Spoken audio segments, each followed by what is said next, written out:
Good day sa inyo mga Lodi. Magbabalik na naman si Agent 27 Rider. Ngayon pala is Monday. Sige, nauna ka na kaya. Monday na yan, October 27. Magbabalik na naman tayo sa pagbablog. Tanggalin natin yung mask. So nagbabalik na naman tayo sa pagbablog mga Lodi, kasi nga ang tagal nating nabakante. Almost 6 months mga Lods. Natatandaan ko last upload natin is February ba yun? Basta natatandaan mo February yung last upload natin.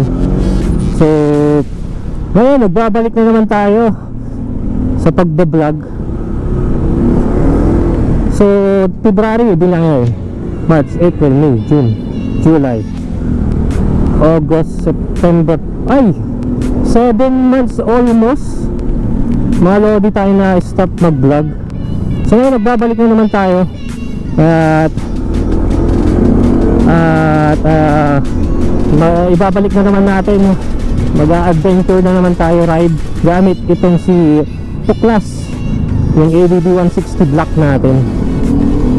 So yun nga ang reason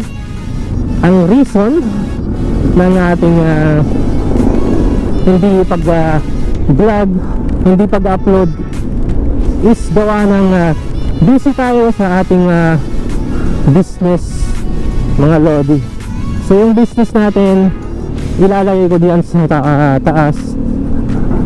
Yan, busy kasi ako sa ating inopen na business. Starting.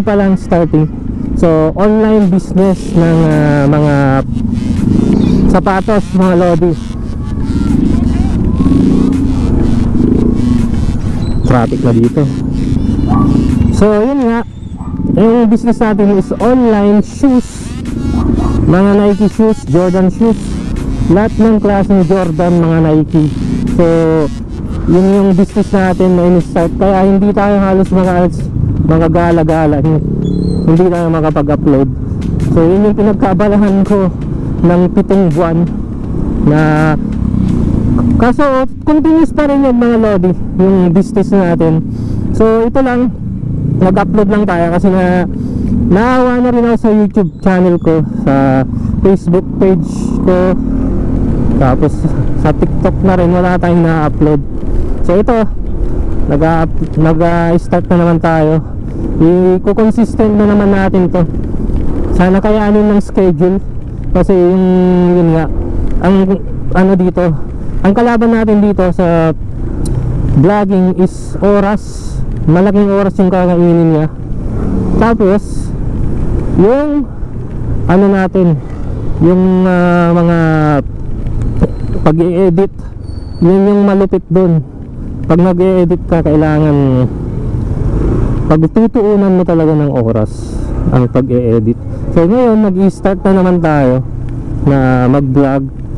Kaya nakasingit-singit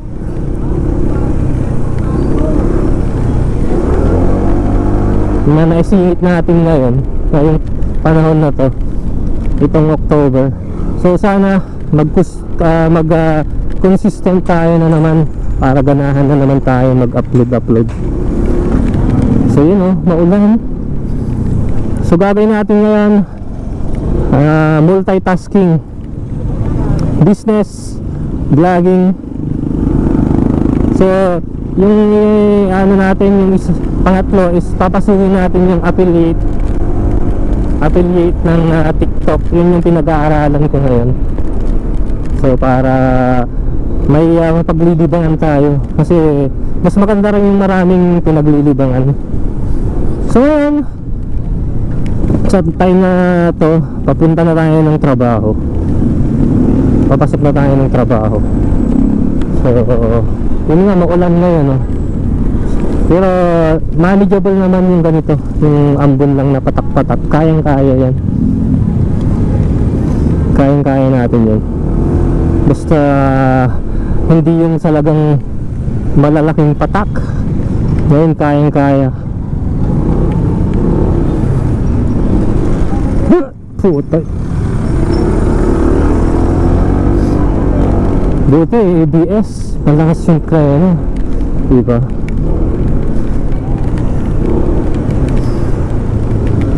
Ito kasi yung pagbablog, hindi kasi ang ano natin dito, ang target natin dito, hindi naman yung ano, yung kikitain. Ang inaano ko dito, advocate tayo ng safety sa pagra-ride. Tapos yung mga pasyalan dito sa malapit sa Metro Manila or yung mga top na pasyalan, so yun yung target natin, maka-inspire ng mga panibagong vlogger. So yun, magiging consistent na tayo ngayon. So akalain mo yun, 7 months, no? Parang saglit lang yung panahon na 7 months. Kasi diba sa sobrang busy natin, napabayaan natin yung isang ano natin, hobby natin, yung pinaka doon tayo nag-umpisa na maging active, proactive sa pagbablog. So yun yung napabayaan natin. So na-focus kasi tayo sa ibang bagay. So ngayon, ibabalik na naman natin mga Lodi.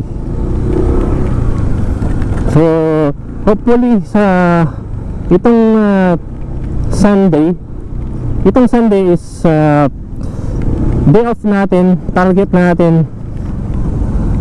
agad natin is makapunta ng magagandang tanawin, magagandang spot sa, so target natin, check natin sa Batangas. Doon tayo magbe-vlog. Yun yung target natin sa Sunday. So ano ko pala, papakilala ko yung business ko mga Lodi. Kung baka gusto niyo ng mga Jordan shoes, ano lang, mga ano lang yan, OEM yan at bagsak presyo. So ilalagay natin dito sa taas ng screen, ilalagay ko, nakalagay yan yung ano natin, business ko na shoe apparel, clothing apparel pala. So may mga ano yan, jersey, tapos yung sarili nating brand na Forever 27. Forever 27. Yun yung ano natin, yung brand name natin. So yun nga, lumalakas yung ulan mga Lodi baka mabasa yung ano natin, microphone natin. Sana hindi. So yan yung mahirap pagka ano.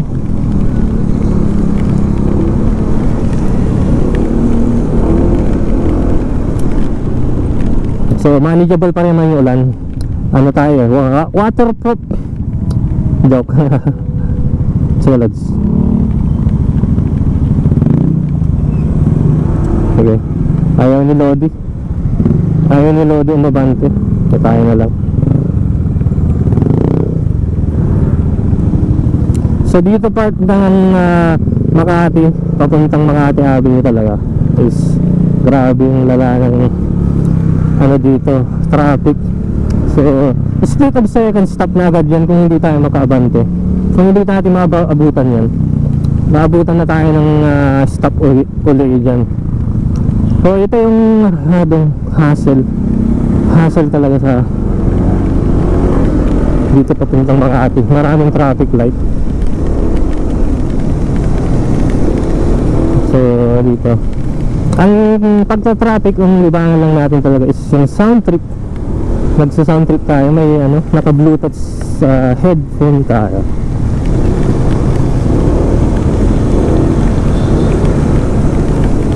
Ayun.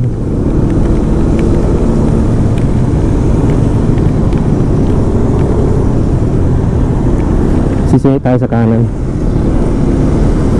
Ang tagal natin talaga na 7 months sa kalain mo yun. Nalibang kasi tayo sa ano, sa ano natin, business natin.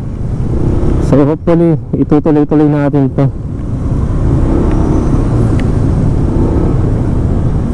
Itutuloy-tuloy na natin to hanggang nabubuhay tayo mga Lodi. So ito yung mga ano dito, ito yung mga na-experience ng mga commuters dito sa Makati. Yun yung lagi pila ang sasakyan.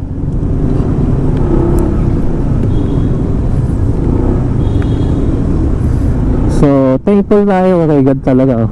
Hindi natin na-experience yung ganyan na makipila, makipila-pila dito sa kalye para makasakay, makipagsiksikan. So thankful tayo at nabiyayaan tayo ni tuklas sa ating pagbabiyahe. Tapos yung previous natin, motorcycle natin na mga 125 nandun pa.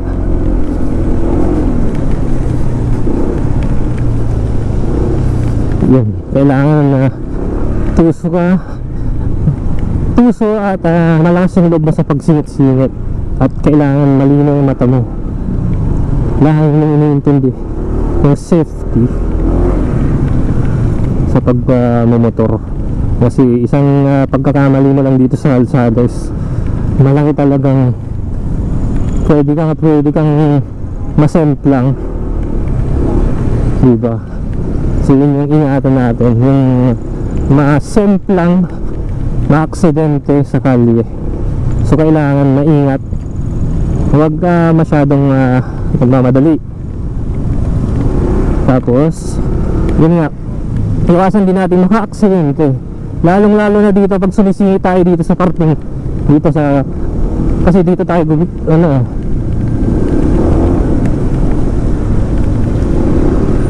dito tayo sumisingit sa kanan, minsan sa kaliwa. Yan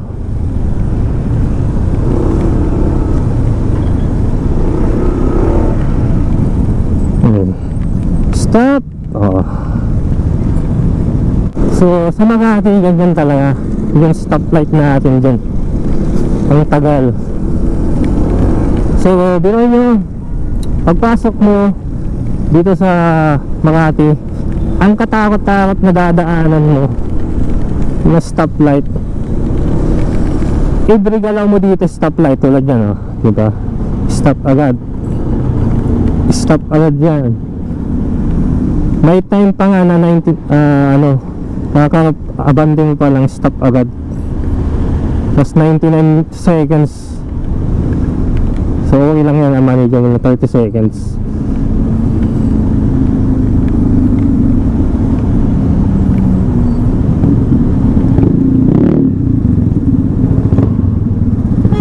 So mga guys, supportahan nyo na yung nasa screen, yung nasa screen natin na natin, yung business ko na online. So talagang legit yan, yung mga sapatos na binibenta ko, tapos mga damit. So mga solid, at gamit ko pa yan. Tignan nyo kung ano yung mga gamit ko, yun yung binibenta ko. Yun yung mga binibenta kong mga sapatos.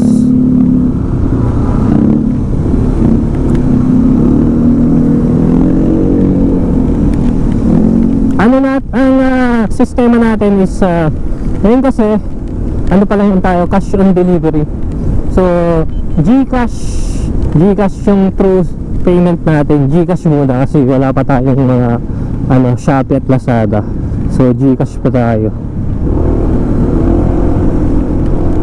Last shipment So kahit Luzon, Visayas, Mindanao o sa ibang bansa, bawal na sa ibang bansa kasi may customs na rin sa ibang bansa. So dito lang sa Pilipinas, Luzon, Visayas, Mindanao, nationwide tayo sa ating negosyo na Forever 27 Clothing Apparel. So yun, marami kayong pagpipilian sa mga sapatos doon. Check nyo na lang yung profile ko. Ipapakita ko din sa taas yung profile ko. So check nyo na lang yung mga sapatos na nakapaskil dyan. What you see is what you get, diba? Kung anong mga nakapaskil dyan, yan yung mga sapatos na mabibili nyo sa aking shop. So bakpakan natin to kasi mabilis mag-stop dito. Dahan-dahan lang. Yan, mabilis yung kaliwa. Yan.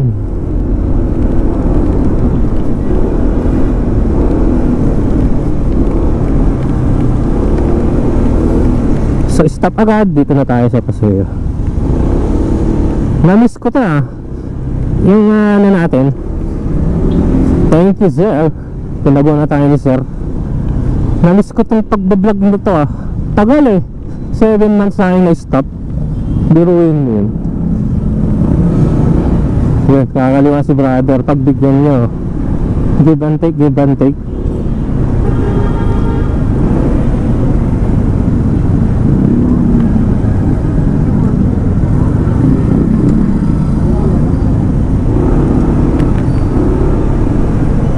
So malapit na naman matapos yung video natin na to, mga lods.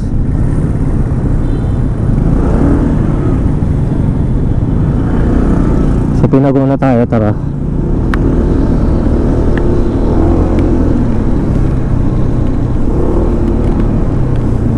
So yung ulan, hindi na tayo nagkapote kasi pasaway tayo.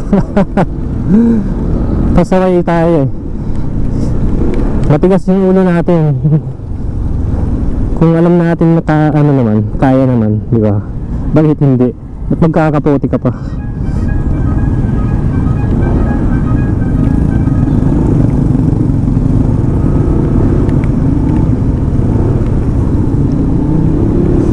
So malapit na naman tayong magtapos sa video natin, mga lods, mga lodi.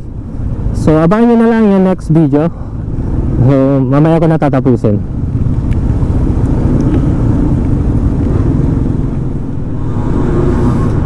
Ganito yung paradahan namin dito, mga lodi.